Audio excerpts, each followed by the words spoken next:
Nobody knew who that lady was, but as she walked through the heavy doors of the church, the silence grew even thicker.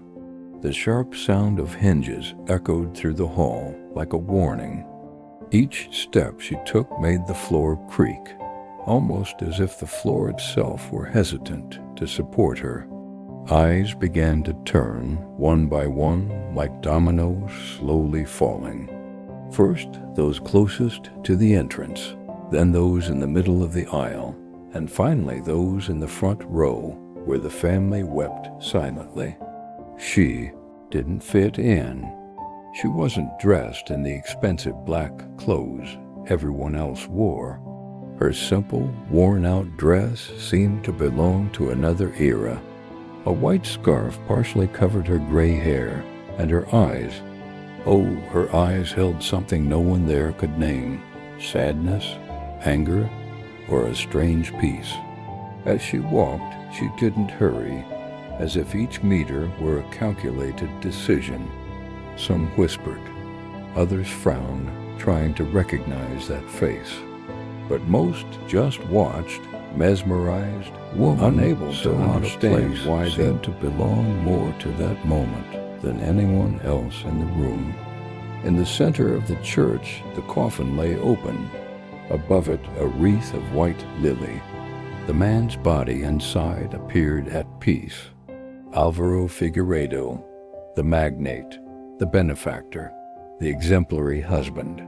His framed photo, placed next to the coffin, showed a confident, almost sovereign smile, an image of respect, power, and perfection.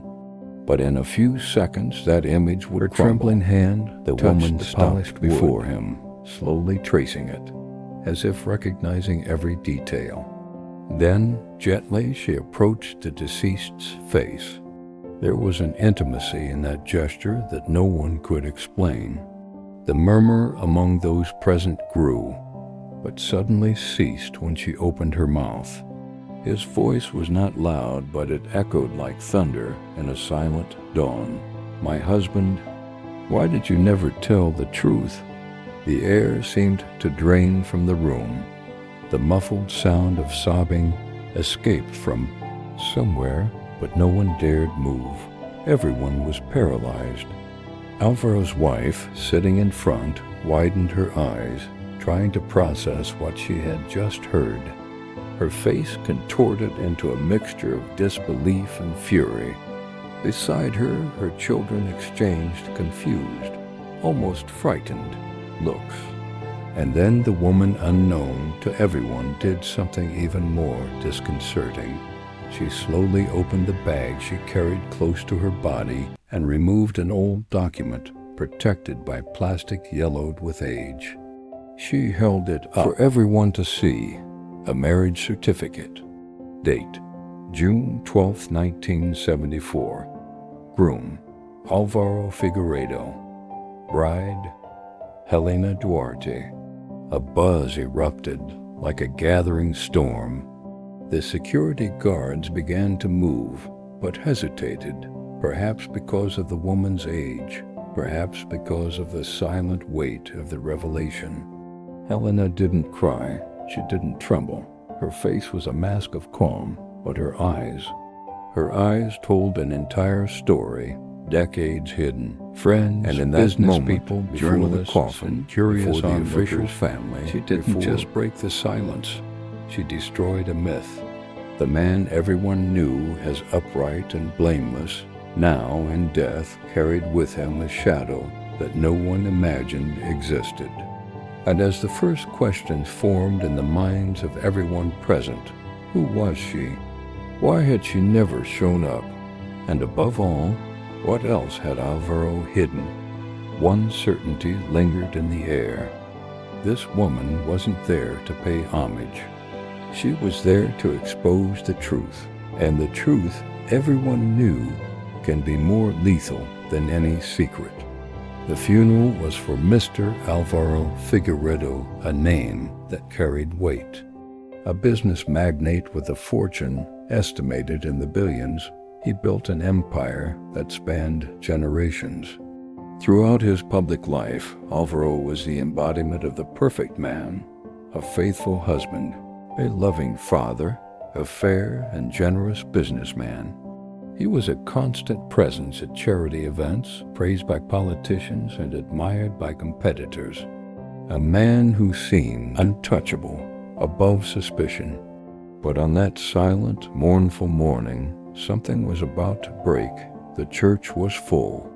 The flowers gave off a sweet scent that mingled with the uncomfortable weight of loss. People wept quietly, some staring at the casket as if unable to believe the man was gone. The family sat in the front row, the official widow in impeccable black, the children beside her, all with red eyes and closed expressions. Then the heavy doors of the hall opened. A woman entered.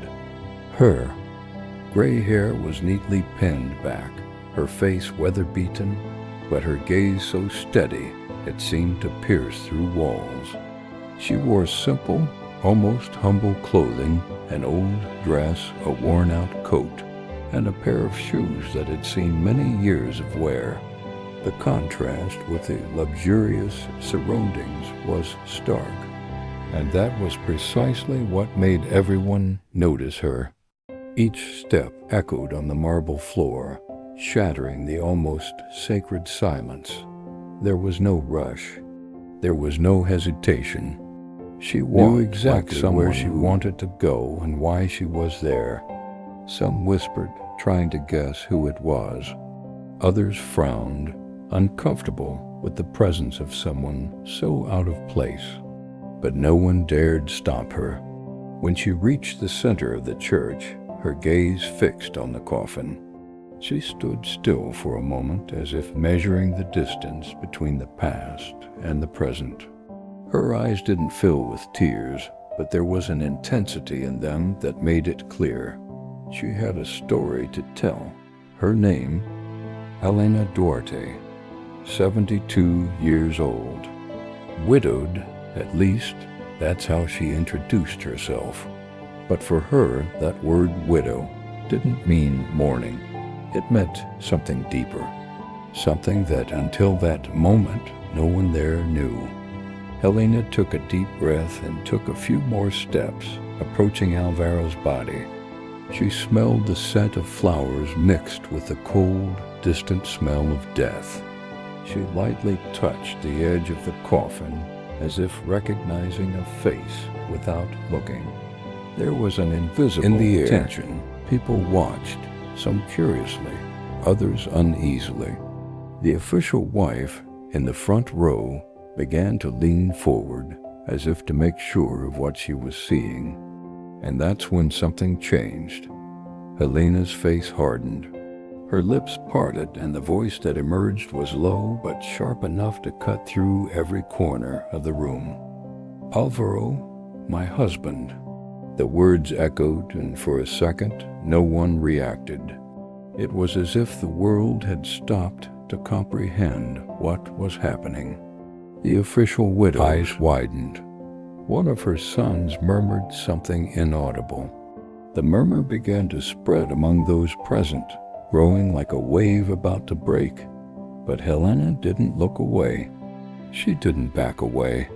She knew that from that moment on, there was no turning back. What no one knew and what was about to be revealed was that this woman carried not just a story, but evidence.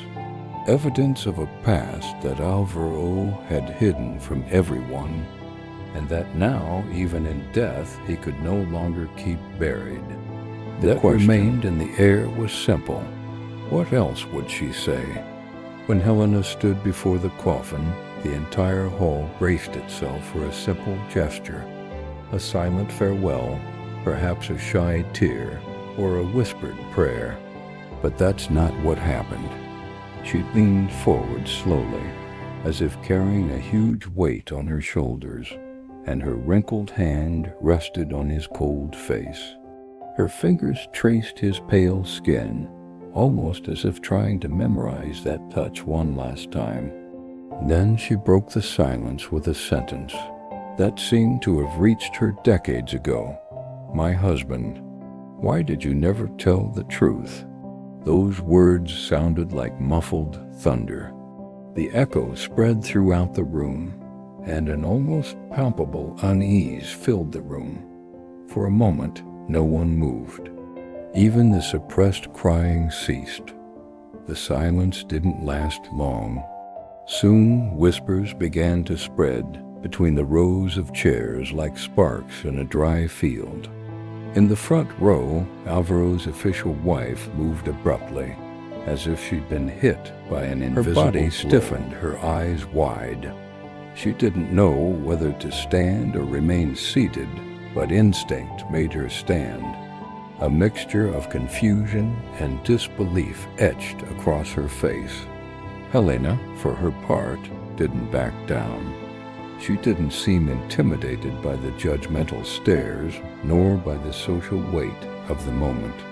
On the contrary, her expression showed that she had been waiting for this very opportunity. With a calm movement, she opened the bag she carried close to her body.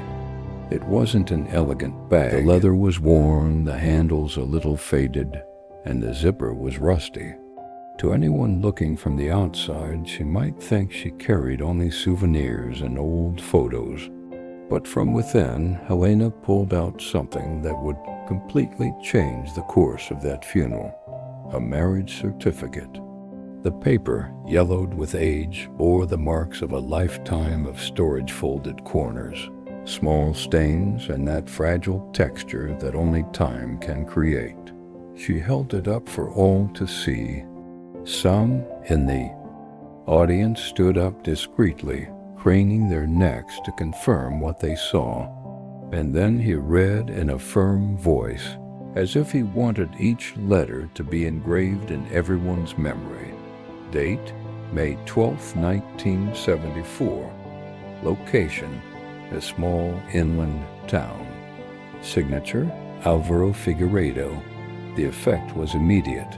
The murmur grew louder. It was as if everyone present had just received an intimate revelation, and at the same time, a collective shock. "That's impossible," someone murmured in the background. Replied another, "She must be making it." The official family was in complete disarray. The official widow, until then the center of attention, now stared intently at Helena, as if trying to figure out if the woman was crazy or telling the most terrible truth. A few security guards moved discreetly, approaching Helena, but they hesitated. There was no shouting, no aggression, just the presence of concrete evidence in the hands of a woman who showed no fear. Helena stood there, motionless, staring at Alvaro's body. It was as if, in that moment, only the two of them existed. The rest of the room was a distant noise. For her, that wasn't just a day of farewell. It was the day of revelation. And for everyone listening, it was the beginning of a mystery no one was prepared to face. Because if that certificate was real, how many other truths would Alvaro have hidden? The security guards exchanged quick glances. One approached Helena with firm steps, hand outstretched, ready to lead her out. The other positioned himself discreetly beside her, waiting for the moment to intervene. But Helena didn't move. The look she gave the two men wasn't one of fear, nor of anger. It was one of firmness.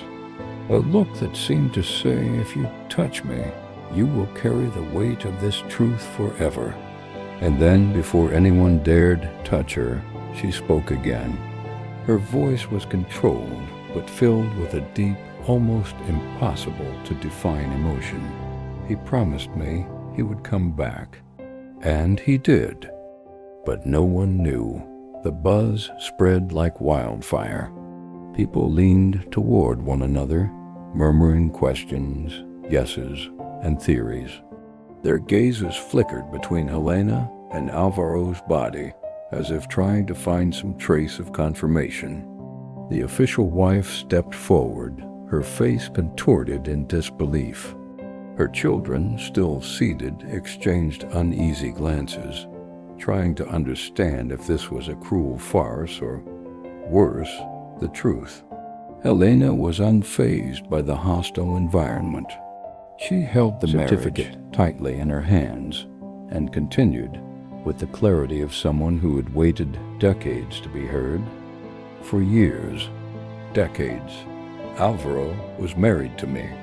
I was as much his wife as the one you all know. He came to see me whenever he said he was traveling on business. With each word, the weight of the revelation grew. Those present seemed to struggle to process the idea that the man they all admired was leading such a meticulously hidden double life. Helena paused, opened her worn purse again, and withdrew a thick envelope. From inside, she slowly slid a sheaf of old letters tied with a piece of red ribbon. The paper was yellowed, but Alvaro's handwriting was clear. He wrote to me every week when he was away, she said, almost in a whisper that was so quiet it made everyone lean in to hear. Here are his words, his promises. The sound of pages being flipped filled the air, and they weren't just letters. Helena pulled out old photographs. She and Alvaro, young, smiling, a camera in a small house in the countryside. In some images, he wasn't wearing the impeccable suit of public events. He was in a simple shirt, embracing her with an affection that seemed genuine. And then, as if it were the final piece to destroy any doubt, she held up an old bank statement, showing a joint account in their names. The shock was total. Some people stood up, unable to continue sitting through that avalanche of truths. Others quietly moved away, as if unwilling to get involved. But no one, absolutely no one, could ignore what was happening. The man in the coffin, who until that moment had been remembered as an example of integrity and family devotion, was now being redrawn before everyone, no longer a hero, but an enigma, or perhaps an imposter. The tension in the air was so thick it felt like you could cut it with a knife. The official wife clenched her hands, as if trying to hold on to her sanity. The children avoided Helena's gaze, and she stood firm. Because Helena, that moment wasn't just about revenge or exposure. It was about reclaiming something that time and silence had tried to steal, her story. But the question that was beginning to grow in everyone's minds was not just, why did he do that? And yes, what else is still hidden? What no one there knew was that Helena hadn't told them everything yet. After revealing everything, Helena simply turned away. The weight of what she had said didn't seem to weigh her down. Indeed, her steps seemed firmer than when she'd entered. The sound of her shoes echoed down the church aisle, each thud against the floor a reminder that nothing, absolutely nothing, would ever be the same again.